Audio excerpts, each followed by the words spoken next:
Hello and welcome. This is Jayanthi. The annals of history are witness to the clashes of empires, to struggles for power, to games of intrigue and deception.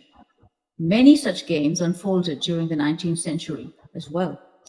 From the corridors of the British Empire to the expanses of the Russian frontier, the world witnessed a battle of wits as empires sought dominion over distant lands.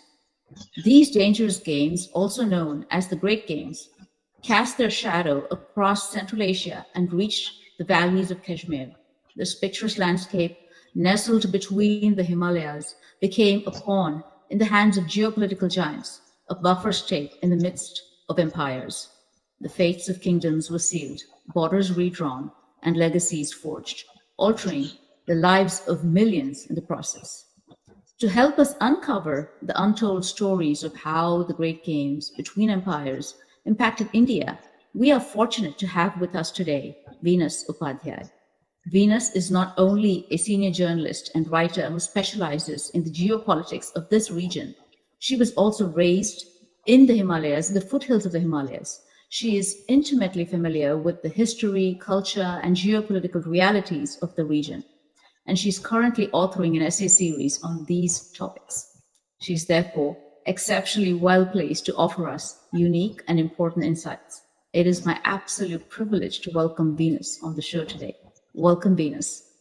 Thank you so much, Jayanthi. It's always a pleasure to be conversing with you. Thank you so much. It is such a pleasure to have you here, Venus. So, could you talk briefly about the history of the Great Games and why the Himalayan and trans-Himalayan mountainous regions were drawn into these games? Yeah, Jayanthi, what is very interesting, and there's a perspective that I would want to focus on today, is that how Great Games were very, very India-centric. So whenever Great Game is talked about, actually, Great Game, which was the geopolitical competitive activities which happened between the Russian Empire and the British Empire in the 19th century.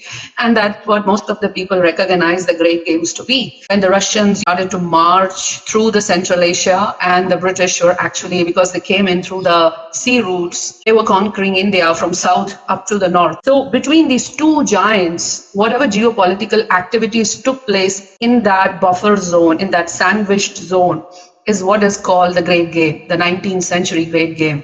But what is very interesting is Great Game was India-centric. It was absolutely India-centric, and it started with that focus, with the India focus. And that is somewhere where I think even in today's geopolitical context is valid, and therefore it is very important for us to understand India vis-a-vis the Great Game first, or the Great Game of the 19th century. So just to give you a little of the history, Napoleon, in 1807, he had a plan to basically march into India along with Russian Tsar Alexander I. And Napoleon's father had that design, and Napoleon's grandmother also had that design, but they weren't able to do. But Napoleon being Napoleon, he was more feared, and his kind of military genius. And so the British were really alarmed by it. There was somebody who had that kind of designs. So in 1817, they actually wanted to march into India. But if you look at the context of that time, you look at Europe at that time, you look at America at that time, and you look at the Central Asian territory, or this entire territory from the northern frontiers of India, the entire Indus River Basin, which is today's Jammu and Kashmir, Punjab, Pakistan, Afghanistan, and then up Darya Basin countries, which are the Central Asian countries. You look at this entire region in the 19th century, there were no well-defined roads and railways or means of transport like they were set up in Europe, where the European kind of militaries could move around. So when they had this kind of a design that they wanted to actually territorially march into India, they realized, the Russians realized, Napoleon actually after that, he fell apart, and so this design of Napoleon and the Tsar, it kind of fell apart, but the Russians kept on cultivating those designs. Then when they were cultivating those designs, they realized that, okay, we don't have those routes and railways to actually march through this place. In fact, that place was very unknown to the Western powers at that point of time. Though this was the route through which the Silk Route had passed, and then trade was happening, the caravan trade was happening through it, but it was not designed or defined the way routes are defined for militaries. So therefore, the beginning of the 19th century, various exploratory expeditions from Europe, from the Russians, they started to explore this territory. Now, that doesn't mean that the Indians or the people of the subcontinent were not aware of this territory. We were aware of this territory in our own way.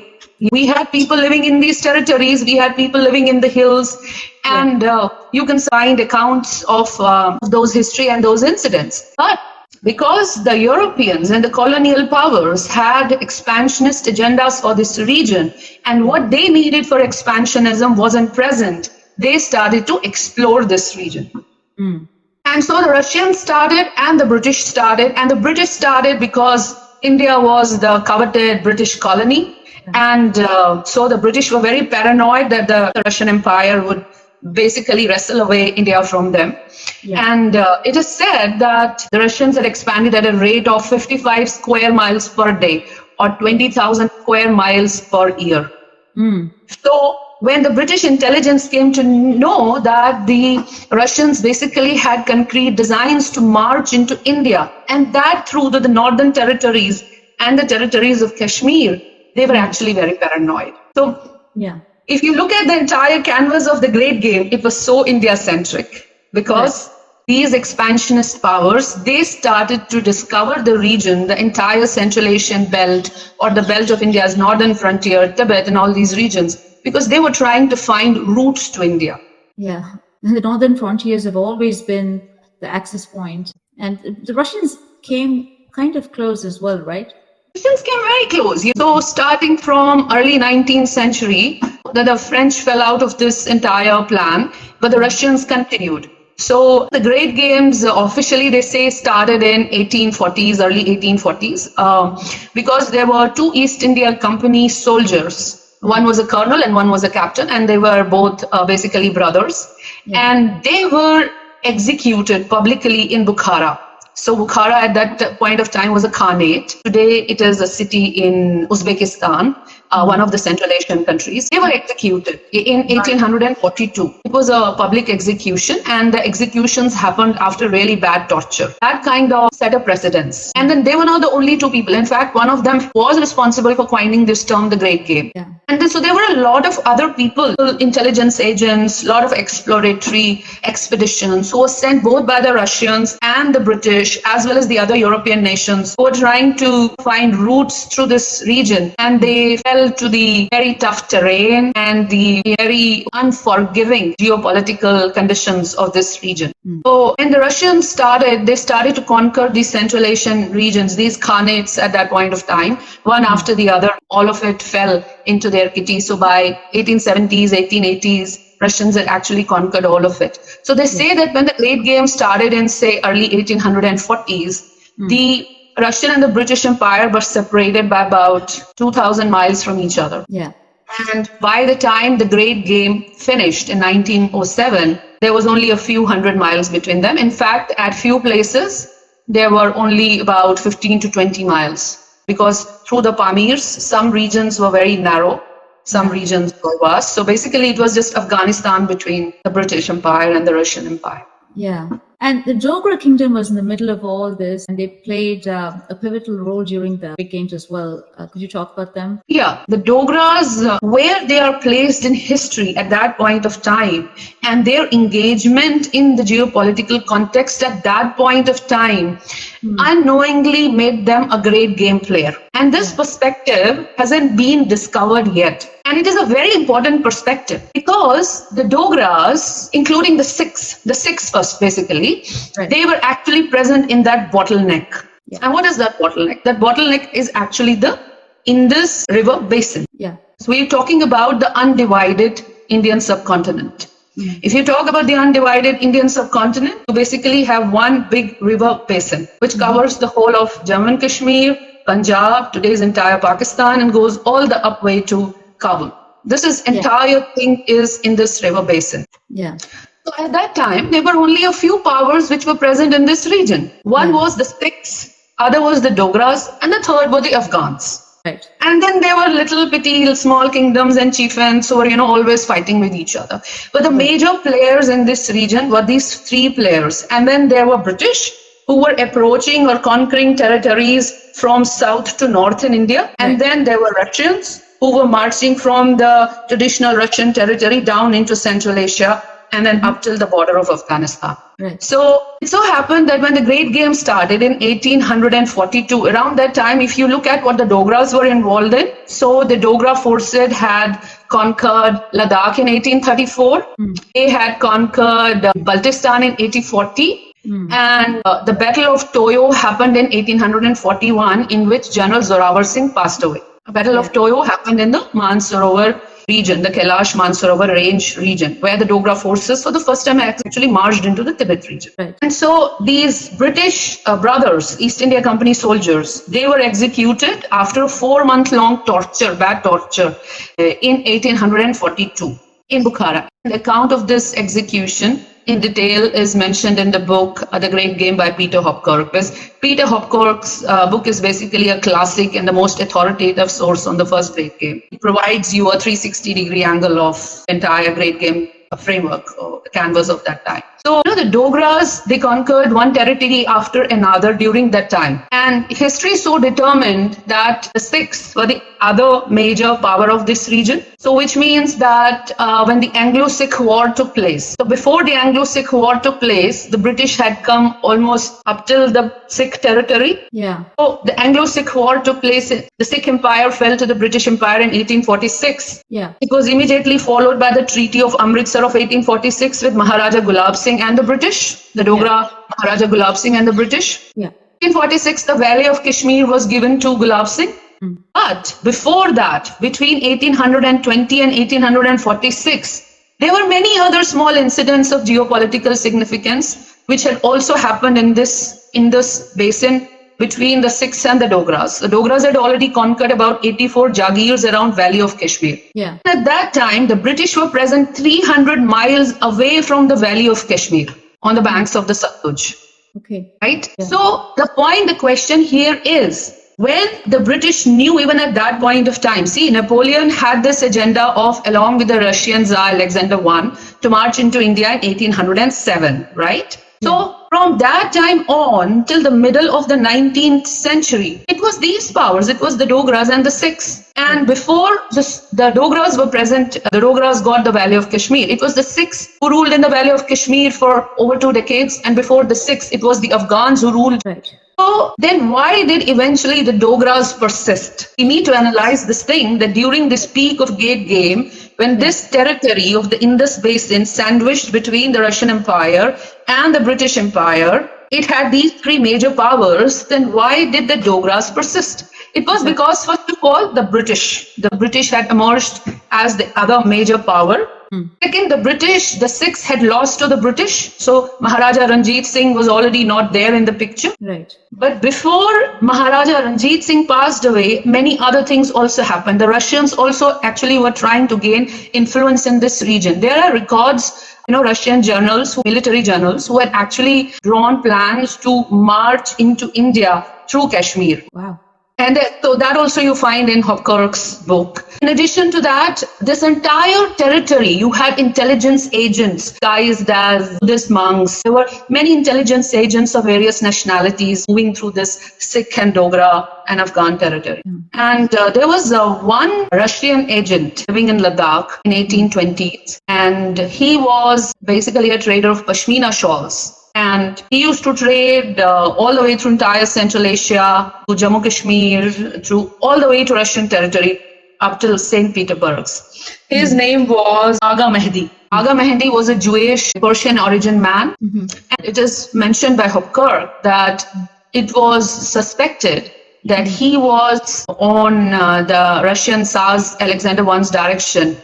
He was marching from the old routes, caravan routes, through the Karakoram into India with massive sum of money, rubies, emeralds, and a number of other precious gifts for Maharaja Ranjit Singh. So the Russians were actually trying to gain influence over Maharaja Ranjit Singh because the British were also trying to conquer this territory. So he was intercepted and he perished in the Karakoram, and nobody knows what happened to him. And then he was suspected to be a Russian agent. and he was suspected to be on his way to meet Maharaja Ranjit Singh. Now, what this signifies, whether it was true or false, or whether it can be proved or it can't be proved, it signifies that the British first were paranoid about Russians. Second, the British suspected Maharaja Ranjit Singh to be colluding with the Russians, the Russian Empire at that time, right? Yes. And third, the British knew that India is a coveted territory for them. They are the leading power in India. And if Maharaja Ranjit Singh colludes with the Russian Empire at that time, it would have been against their agendas. Right. So when they defeated the Sikhs in the Anglo-Sikh battle in 1846, that chapter was ended. Right. And what came out of it was the Dogras. Dogras, right. And their achievements in the area were quite substantial as well, but somehow their legacy has been overlooked. Why was that? Their achievements are substantial, the same way that the Sikh achievements are substantial in the whole of Punjab, right? So you can't actually talk about Sikhs without talking about the legacy and the achievements of Maharaja Ranjit Singh. Similarly, you can't talk about northern frontiers without talking about the legacy of the Dogras. The issue is that Dogras have suffered since a century from these great games propaganda. And we also need to understand that the Dogras, they weren't inheriting a very pleasant situation. It was not like they were inheriting a territory which was very pleasant, calm, where they could calmly rule over this entire region. No, the massive state, the kingdom that they consolidated, it consisted of many, many small jagirs and small territories ruled over by chieftains who have been constantly at war with each other and within themselves. Right. So for Dogras to have consolidated this whole thing, you need to give them credit. Right. I am actually against people who demonize them or people who go to the complete extreme at converting them into saints. They were not. They were actually warriors. They were sword-wielding warriors. Like, imagine if in the last 1,000 years, when this northern corridor of Indian civilization has been constantly facing wars and invaders, how were they facing wars? Wars are fought in the way that wars were fought traditionally, with swords on the battlefield where people were killing others and they were being killed. The strongest prevailed. And so if you give credit to Sikh rulers in a certain period of time in the geopolitical history of India and the geopolitical history of entire Indus River Basin, you would, for a certain period of time, give credit to the Dogras because they were an extremely competent military. And that is why they prevailed in such treacherous, such unforgiving altitudes. They could win wars. For example, British, at the time that Zorawar Singh marched into Tibet, at the same time the British marched into Afghanistan. And the British had to face a very bad defeat. They were just completely annihilated. Everyone killed. And there are authors who've compared the two and they said it's almost the same, like Zorawar Singh going into Tibet is the same as British going into Afghanistan. No, it's not the same.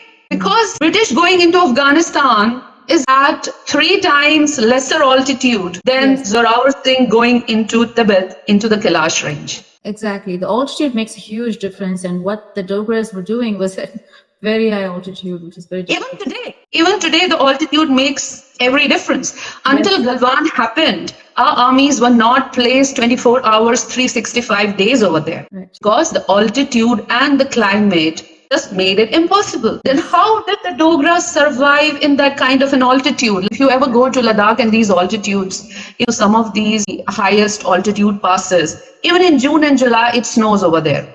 So just imagine those days when there were no roads, there were nothing, and these people were on horseback, how difficult it would have been to win these territories. So you need to actually give them the credit for their courage, for their acumen, for their military might, and for their strategic insight.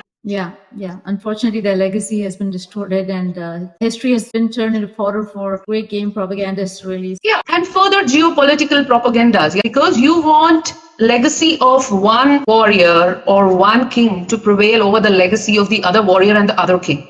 Only when you create that kind of a conflict will somebody able to create that propaganda and that opinion. And that's how most of the public opinion is being forced. You make one interest group to fight against other interest group. When you go into history, each of these characters is amazing. Look at them from the perspective of how they prevailed in their context. And so therefore, we need to look at Dogras in the context of the Great Game because the period of their rise in the northern frontiers coincided with the period of the height of the Great Game between the Russian Empire and the British Empire. And their achievements happened at a time when this region was extremely chaotic. Yeah. How does their legacy tie into the broader landscape of India's northern frontiers today? Because I think that still resonates. Yeah, the state of Jammu and Kashmir and Ladakh, it's all because of them. The entire piece that you see consolidated, which determines India's northern territorial boundaries, is because of the Dogras. Exactly. In fact, the current Indian territory or the current Indian establishment since independence, we haven't been able to maintain the legacy of the Dogras. Yeah. Yeah, because we are not talking about our undisputed borders. We are talking about the de facto borders today. Yeah. We are talking about the region of the Dogras, which the Dogras ruled or which Gulab Singh consolidated roughly in 1846. Yeah. That massive territory, which his son furthered the extreme frontiers, which they kept on winning until 1870. So the Dogra boundary actually got consolidated only by that point of time. Right. That territory today is controlled by 3 nations. Yeah. Yeah. Exactly. And that actually brings us to the present, where we see China's growing assertiveness in the region, which is also reminiscent of the Great Games, really. It's kind of remarkable how these historical events continue to resonate. Can you talk a little bit about the parallels that you see between the Great Games of the 19th century and the geopolitical landscape that we see today? Very interesting. In fact, the parallels never ended. So the Great Game 1, it ended in 1907. And then in the early 20th century, Soviets actually marched into the northern frontiers into Chitral. So there were points when the Russian and the British pickets, the military patrolling points, they were just 15 miles apart from each other. So from the Soviet time, during the Cold War also, the Great Game continued. In fact, 𝗤𝗏, in his book, he has added a 4-word, which is called the New Great Game. And the New Great Game actually outlined the second Great Game. So you can call it in his term a New Great Game. This was more about other players coming into America, coming into it, the Russians coming into it after the fall of Soviet. And there was a lot of interest in the Central Asian region, a lot of interest in the oil and the gas and the mineral resources of the Central Asian region. Right. And when there was a lot of clamor about finding those and tapping into those resources. Right. So he's written an entire 4-word of about 4 pages in his book, which is the New Great Game. In fact, after that, as the Russians have withered, and if you look at today's world, today, the 2 main powers and the entire geopolitical competition is basically the Americans and the communist China. Yeah. So who are the leading players in Central Asia today? In fact, Chinese are the leading players in Central Asia. They are building the Belt and the Road Initiative. You know, the BRI is going all the way from this Great Game, first territory of East Turkestan, which were basically at that point of time, they were the khanates of Khasgar and Khotan. And it's very interesting that until early 1850s, the Khasgar Khotanese caravans were actually still coming into India because that was the route. Now you look at the Great Game 1 territories, they're all under Chinese. Right? Tibet was one of the Great Game territory where both the Russians were actually trying to find out about Tibet and then the British were trying to find out about Tibet. You can find a lot of exploratory expeditions that have happened. In fact, when young husband went to Tibet, the first British official entourage that went into Tibet, that was half a century after the Dogras went. Right. So that should help us to appreciate what Dogras have done. Nonetheless, so the Tibet has a legacy of great games. Today it is under China. East Turkestan, the Khanate of Khasgar and Khotan, you can read a lot about them in the Great Game 1 and all the exploratory expeditions that have gone over there. Today they are Xinjiang and they are also ruled by communist China. And they are, through their Belt and Road Initiative, are even present in Gilgit, which was the nodal point in the Great Game. Not only in the Great Game, in the entire civilizational context of India. If you have to come from Central Asia, Gilgit was the nodal point on the Silk Route through which you would then further start to descend into Punjab. I'm talking about the consolidated Punjab, not the Pakistan and the India Punjab. I'm talking about the entire Punjab of the 5 rivers. Right. And you look at Ladakh, there's a high military tension between India and China. Chinese are building the China-Pakistan economic corridor all the way starting from Xinjiang, passing through the whole of Pakistan territory, cutting across the entire trans-Himalayan region and then going through the entire Indus plain all the way to the south coastal region of Pakistan. Yep. And Chinese are building BRI through Central Asia. You look at the Chinese investment in the gas and the oil investment in Central Asia, and they are certainly the leading right now. Yeah, and absolutely, we're involved in another big game, and it's fascinating how in the same region we're seeing another big game playing out in the present, even though the players have changed. And it'd be interesting to think about the role of India in great games too. What's your perspective on that? The entire border dispute between India and China, it has a Mao legacy. You go into the history of how the Chinese Communist forces marched into what is today's 𝙒𝙖𝙩𝙨𝘅, marched into Xinjiang and marched into Tibet, or the annexation of Tibet. And then the border dispute between India and China, it has the same legacy of Mao's annexation of these territories. Right. Because the new two Chinese territories of Xinjiang and Tibet, or whatever they call TAR, the only connecting link, territorial link between them was through what is 𝙒𝙭𝙯. So in 1950s only the Chinese started to build a road through that region, which India was taken aback unaware. So I'm compelled to understand if Mao inherited the great game strategies from the Soviet, because between the communists in China and the communist comrades in Russia, they would obviously have been exchanged, right? So if Mao inherited the great game legacy or the great game military strategies from the Soviet, and then that was responsible for him understanding this entire terrain. This Karakoram Tract, Sastan Valley, which was given by Pakistan to China, was given way back. What is the value of that land?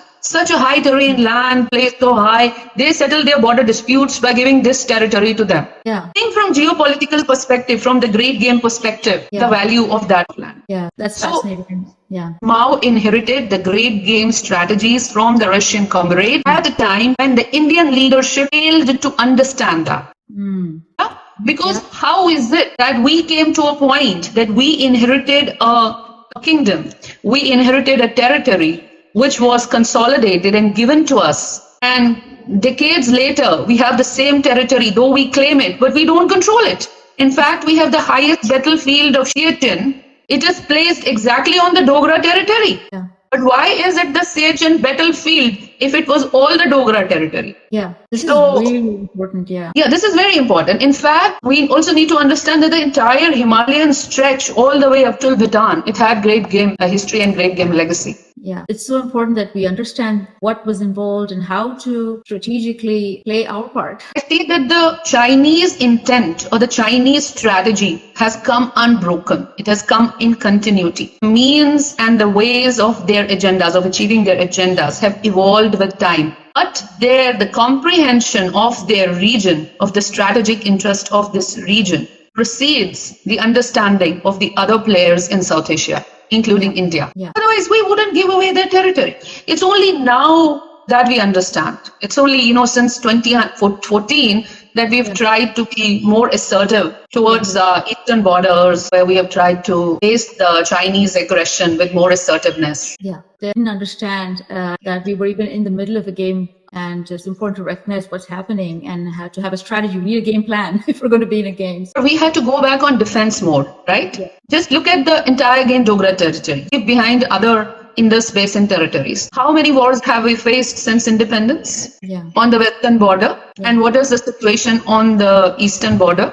All comes with the Dogra legacy, all comes with the great game legacy. In fact, the Galvan Valley, this is named from Muhammad Rasul Galvan, whose ancestral home is still there, though the property has been sold. He was a great game expedition guide. So he used to take these European expeditions and knew a bit of English. So that came handy at that point of time. And because he perished in the heights of Galvan Valley, that valley was named as Galvan Valley. Why he perished and why were they going through it? If it had no strategic value, they wouldn't go through it.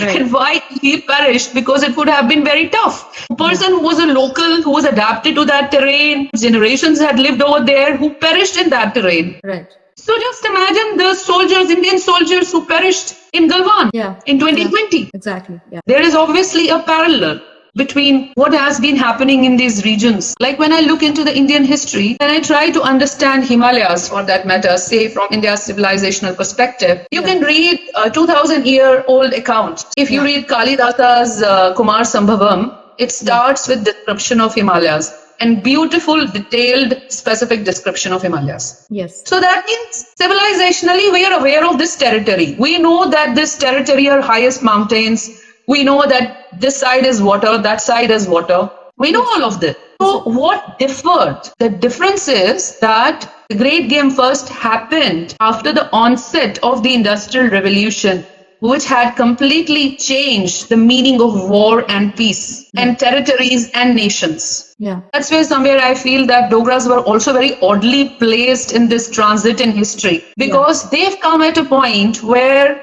the concept of territories as dynasties and kingdoms ended. Yeah. And the concept of nation states started. Yeah. Because when the Sikhs lost in the Anglo-Sikh War, they lost in 1846. Yeah. So at that time, it was still the British Empire which was ruling, basically the East India Company, because 1857, it is the British Empire which took from the East India Company. Yeah. When the Sikhs lost, they gave way to the British Empire eventually.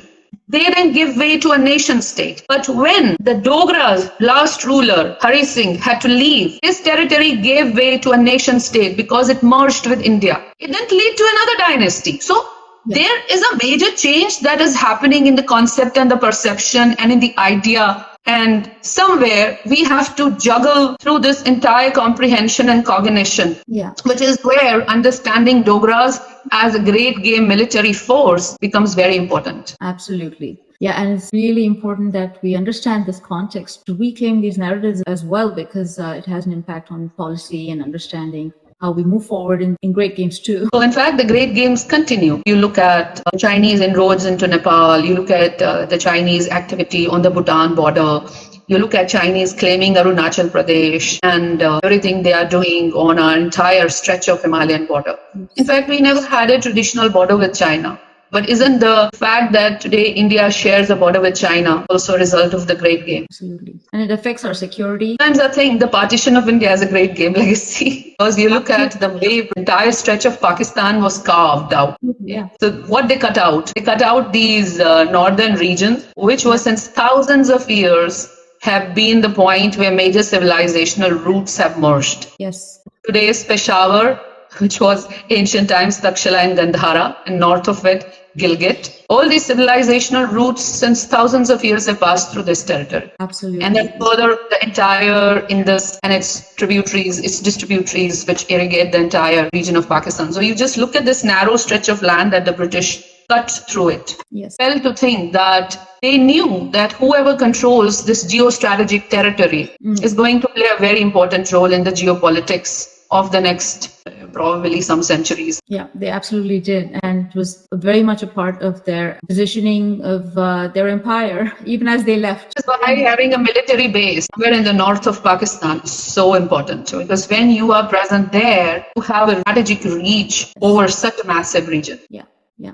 Well, thank you, Venus. Thank you so much for this amazing insight and this part of history of the impact of the Great Games on this region. It's not as well known, but the consequences are tremendous because it is our frontier region, the region that we continue to have to deal with and struggle with sometimes. So the historical context that you talked about was incredibly important. And thank you so much for sharing those incredible insights. In fact, I think I know less than a lot of other people. A lot of historians would know a lot about this region. But this is just a perspective. And if we start to understand this perspective, we'll start to find new inroads into the territory of this region, new comprehensions about this entire region. And that may enable us to find new solutions, which is the key actually. It's been long that this region has faced conflict and it needs new ideas and new comprehensions of what resolution could be. The entire idea of peace and war is absolutely different today. We are in a perpetual state of war. The traditional concept of war and peace doesn't exist anymore. So we need to find new solutions to the problems of this region. And those